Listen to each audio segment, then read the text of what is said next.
The following is from the Melodramatics podcast, where we discuss all things theatre and drama. So if you like theatre, stage, drama, films, check us out on Spotify, YouTube, and all the other streaming platforms that I'm not going to go through. It's time for Benny's Weird Theatre. This episode we're looking at Death Note the Musical. It is a musical based on a Japanese manga series of the same name. The series follows Light as he discovers the Death Note given to him by a god, and the sort of thing is if you write a person's name in the Death Note and you imagine them as you're writing it, they will die of a heart attack. But there's also another thing where if you write down how they die, then they'll die that way.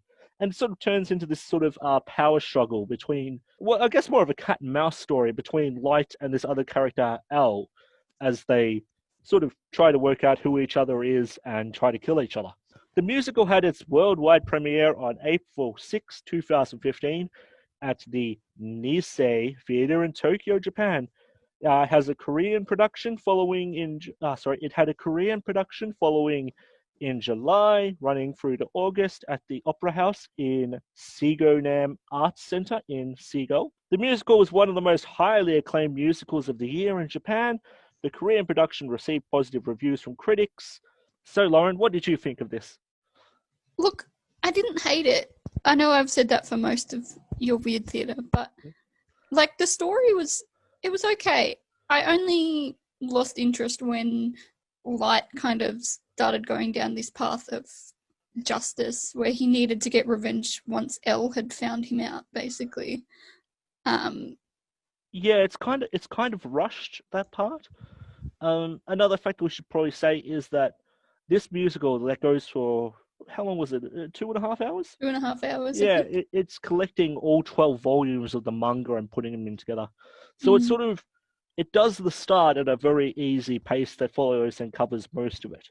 But then towards the end, just really sort of rushes along. Yeah. This is actually one of the biggest changes, I'd like to say, from the manga and anime in the musical. The character of L, the detective, he's killed off halfway through. So Light actually does find him and kills him halfway through. Wow. And then they replace him with another character, and he's pretty much the same character, just with superficial changes. So his personality is almost exactly the same.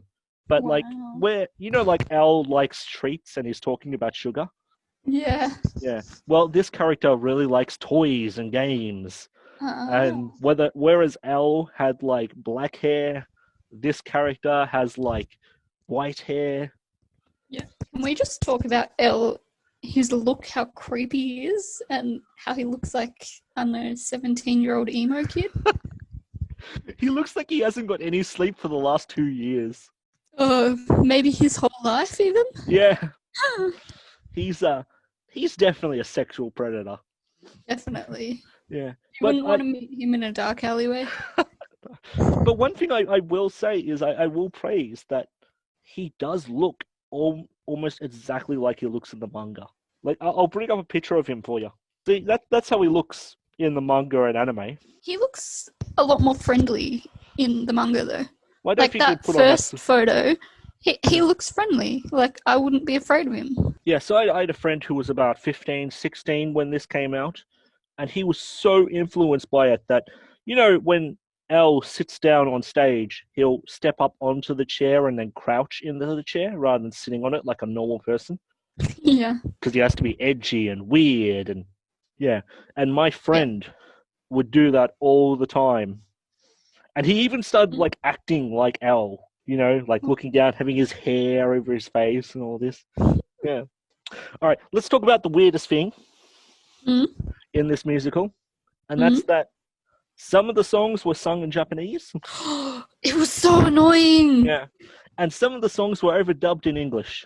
The first 5 minutes I watched when they were speaking Japanese and then the first song was in English, I was like, why? I was like young. And then it got halfway through and suddenly they're singing Japanese. It's like, so insulting to the actors as well, I think, because clearly these people can sing. Like, why overdub them? Just the subtitles are fine. But I do think that I have a reason why this may have happened. The musical was originally recorded in English. Oh. Yeah, it was actually entirely written in English first, and then it was translated into Japanese. So my Yeah. thinking is that they may have actually recorded the soundtrack first. You know, Oh. yes, and whoever's done this dub version has just overlaid the actual songs, and the ones that they didn't have songs with, or the ones that they wrote after they made the soundtrack, he's just left as Japanese. Mm. Oh, there was another thing I fucking Oh. hated in this. Yeah. Um, the staging. There was some There things that wasn't much going on. it was so empty.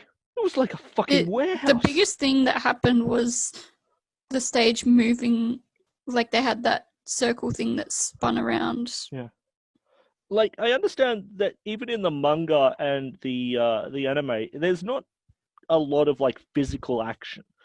It is mainly them talking, and this power of the minds. But surely, guys, the whole play is just one or two characters standing on stage, singing or talking to each other on just bare empty stage.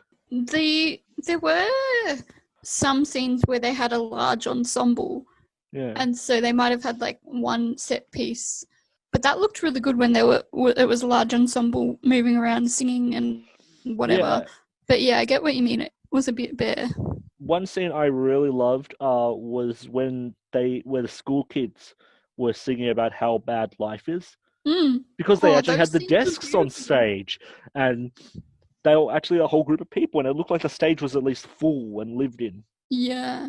When Misa gets caught by Fucking Misa.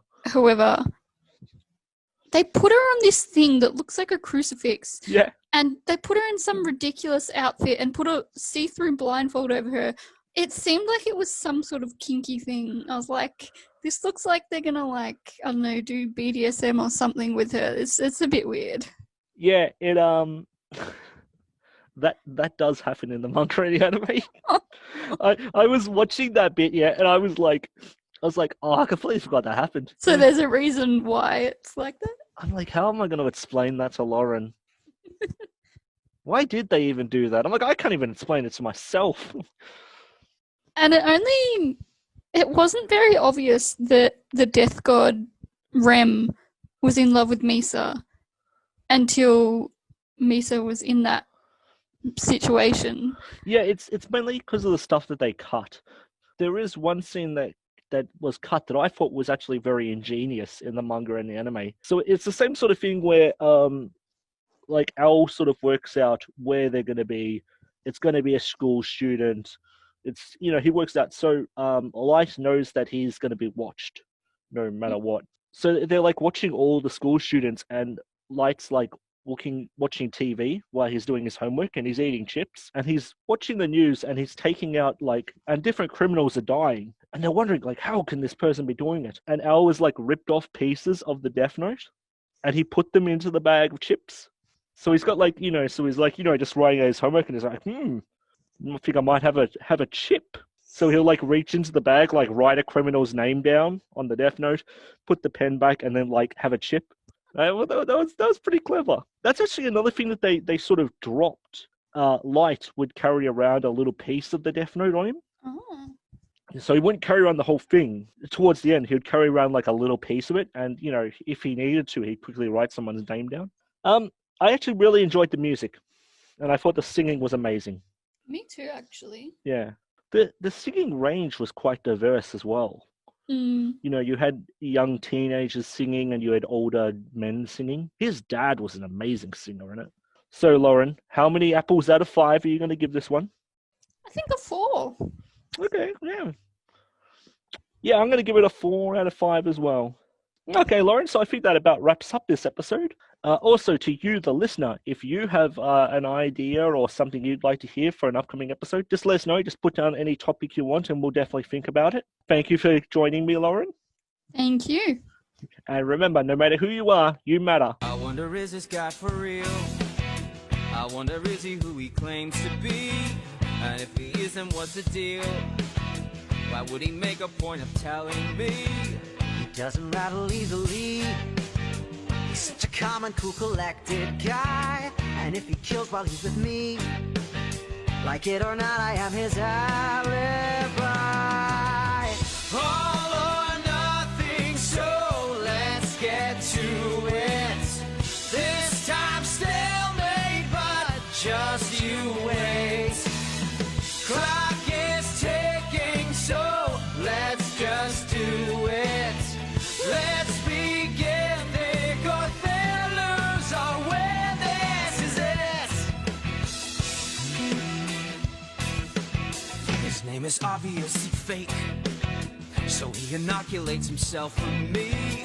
He's waiting for my first mistake, so I'll wait also but more patiently. Just like two actors on a stage, go through the motions that we both rehearsed. Our little new atomic age. Eyeball to eyeball, we'll see who blinks first. All or nothing, so let's get to it. This time stalemate, but just you wait. Clock is ticking, so let's just do it. No taboos, light the fuse, win or lose, this is it.